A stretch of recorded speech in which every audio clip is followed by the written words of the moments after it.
Today we find Jesus surrounded by a friendly crowd. Suddenly, a man in the crowd asks Jesus to assist with a dispute over his inheritance. Jesus, interestingly, declines to do so. Jesus says, "Who am I to be your judge or arbiter?" This is a bit surprising for us 2,000 years later, because we often do look to Jesus as judge and arbiter, at least in our theology. Instead of giving this man any help with his inheritance fight, Jesus uses this opportunity, this conflict over an inheritance, to teach about greed. It's a familiar message to those of us who are well-versed in the Bible. We've heard this before. In this passage, Jesus tells the parable of the rich fool, a man who obtains a large windfall, not through an inheritance, but rather through an incredibly abundant farming season.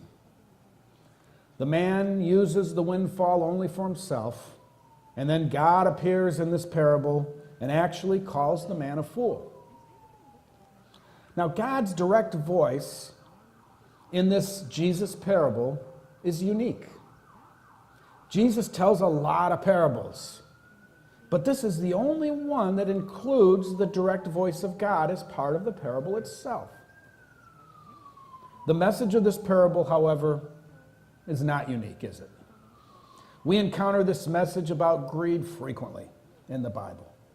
This warning not to store our treasures on earth, but to be rich towards God and to store our treasure in heaven instead.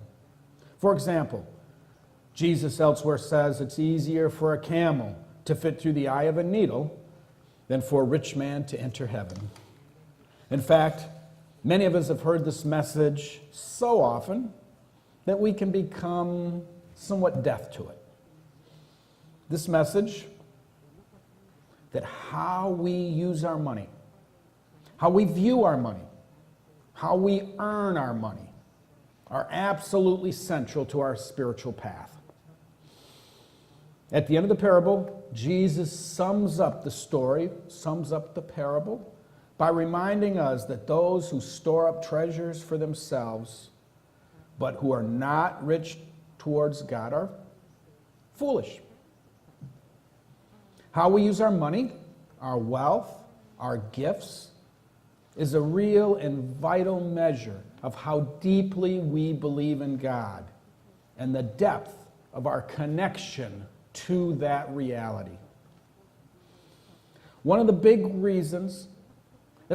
reasons that Christian traditions that support professional spiritual seekers, such as monks, for example, have traditionally required a vow of poverty as a central condition of participation.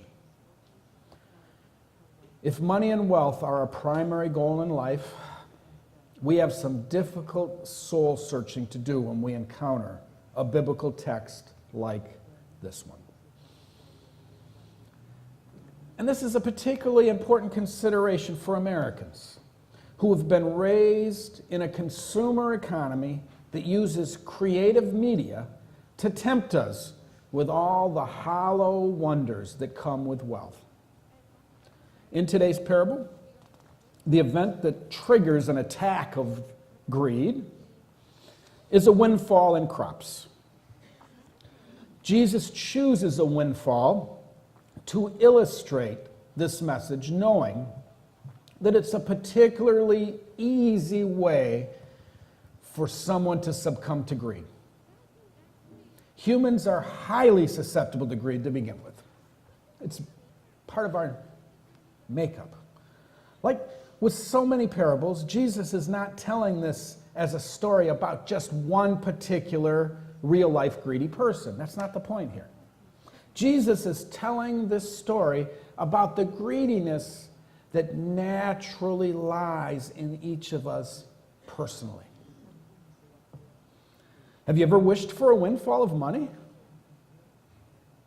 Have you ever thought deeply about what you'd do if you received a huge amount of money suddenly?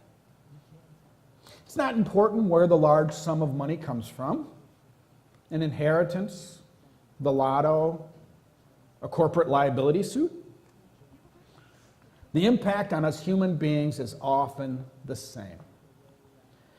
In the past, when you have had dreams of a huge windfall of money, winning the lotto, for example, what did you think of first? The boats and airplanes that you could buy? And the fun you could have? Or did you think of the food kitchens and the social justice movements you could fund? Or did you think of both?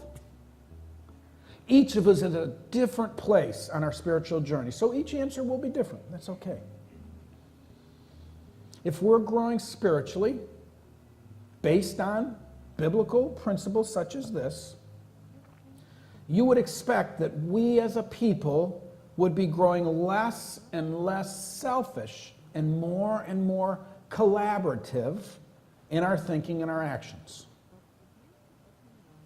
This issue of human greed, in the situation, particularly in the situation of an unexpected windfall of money or wealth, was a subject that the people of Jesus' day could relate to directly, just like we can today.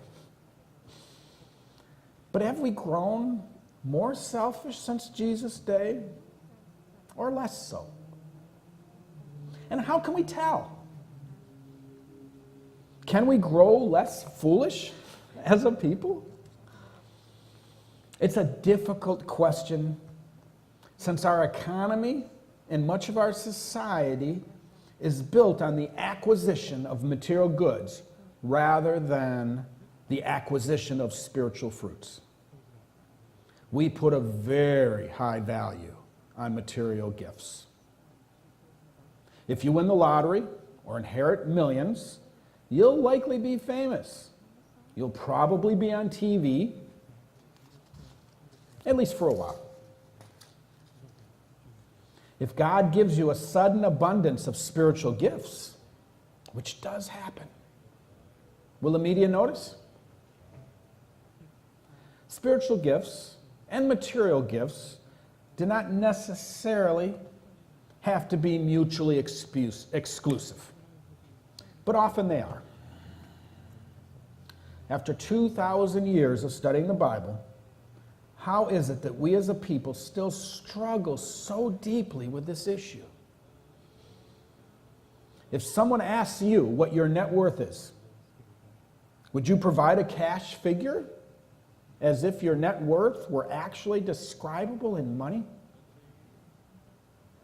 Or is it spiritually offensive to you to talk about your net worth in dollars and cents? And no matter how much we make, we tend to assume everything would be better if we made more. If we make $40,000 a year, we think, wow, imagine how secure and comfortable I would be if I just made $60,000 a year.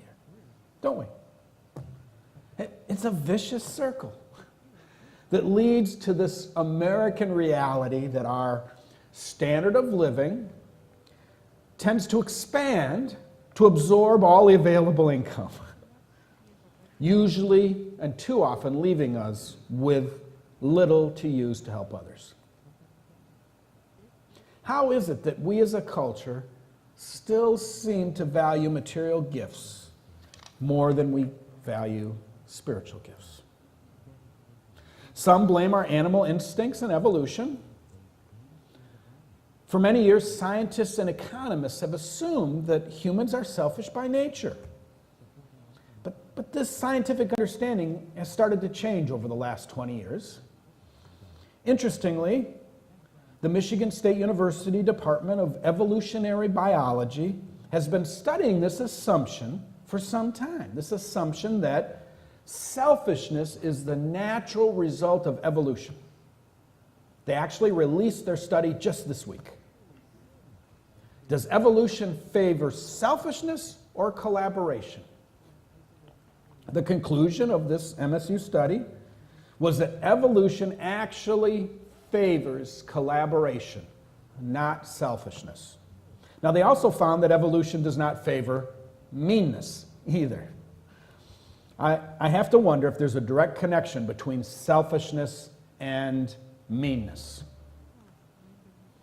If evolution is reality, we should be growing less and less selfish and less mean with each new generation, as each new generation grows and adapts. And there are many indications that we actually are. True, humans are still very susceptible to an attack of greed, particularly when we encounter a large windfall of money. But that doesn't rule out progress. That doesn't mean we are not making progress. In fact, in our current culture and society, is more collaborative now than it's ever been. Our roads, our bridges, buildings, infrastructure, technology are all fruits of massive modern collaboration. There is reason to think that we are naturally evolving into a less selfish and more collaborative state of being. The latest evolutionary science and traditional biblical teachings on selfishness seem to be pointing in the same general direction. Jesus is challenging us with this parable because Jesus sees what we can grow and evolve into as a people. The creation of the Christian church as a connected community of believers was an early example of a way that people can grow in this direction. Churches have always strived to be centers of faithful collaboration in an often selfish world. We need to be aware, however, that the same spiritual principles that apply to how we use money individually also apply to how we use money as a church. This issue hits home for many congregations today, including our own. Congregations like to have disagreements over money, particularly when it's an unexpected gift or a windfall. It just happens. Money issues intersect the life of the congregation just about everywhere, just as they do in your personal life. Do we need Jesus to intervene in our money issues too? Would Jesus agree to do so? Or would he instead tell us this parable? I don't know. The good news for us is that we are collaborating on how our church money is to be used. We are collaborating. Our collaborations, our discussions on money can sometimes look sometimes look a little heated, but in almost every case, our disagreements do not arise out of selfishness and greed. This is good news.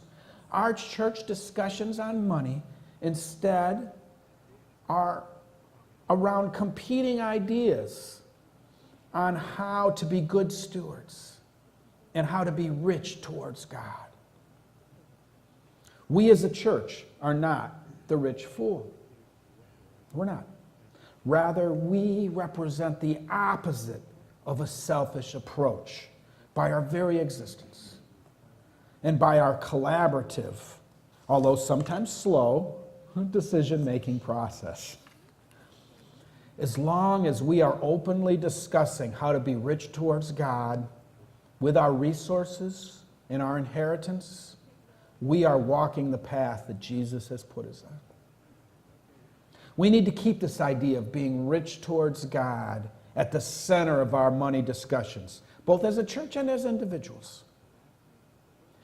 Jesus is not concerned with our net worth in dollars, but rather our infinite value in God's eyes. are infinite value in God's eyes. It can be fun to fantasize about receiving a huge windfall of money and how secure that would make us feel. It's a very American thing to do. The rich farmer felt the same way and actually got to live it, at least for a very short time. He had so much, this farmer. The only option he could think of was to tear down his old barns and build new, bigger ones just to hold it all. The rich fool, as God called him, thought only of himself and his own future of relaxing, eating, drinking, and being merry. The rich fool of our parable, does not think to reward his workers or to get the community or church involved or even to approach God for guidance on how best to make use of his good fortune. Yet, notice that the rich fool is not an evil person. He didn't cheat or steal his wealth. He benefited from his privilege of owning land. He benefited from the sun and from the rain and from his ability to hire and manage his farm and his workers. The problem, the trap, occurs when he receives the windfall. So, how do we deal with this parable? Is Jesus opposed to material things and wealth? No, it's not that simple, is it? Jesus knows the seductive power of possessions, so he offers us another way. Jesus points to a more spiritual, a more fulfilling, a more joyful way. When there's an abundance of goods, consideration of how God would want that abundance used is paramount. Jesus teaches that we must work together and not hoard and greed if we are to walk a path of joy and of God. That was the mistake of the rich fool. Does the person with the most toys in the end of their life win? Not according to the Bible. Security is not found in self-sufficiency. Indeed, self-sufficiency is not sustainable. The windfall in today's parable was so big, it was big enough to do big things, to do good things. But the rich fool seemed to totally forget he was a member of a community.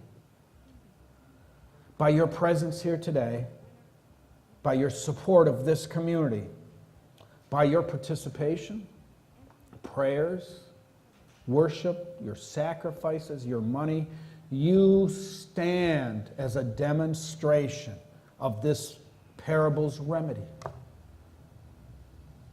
God is responsible for the huge bounty, not the rich fool, not the church, not you and me. This story is an invitation into a closer relationship with God and a closer look at how we deal with our wealth and the connection between the two, between our spirituality and our possessions. We demonstrate that connection when we join together here in worship, including when we gather, and particularly when we gather around the communion table. We also live out that connection when we clothe children in this neighborhood, when we help one another, and even when we just stop and listen. Maybe it's worth rethinking what we would do if we had the fortune or the misfortune of receiving a large windfall. It may well be, now listen to this, it may well be that the bellies of the poor are a safer storehouse for all our riches than the finest barns or the best banks. This parable stands as a lesson and an example, if we can hear it.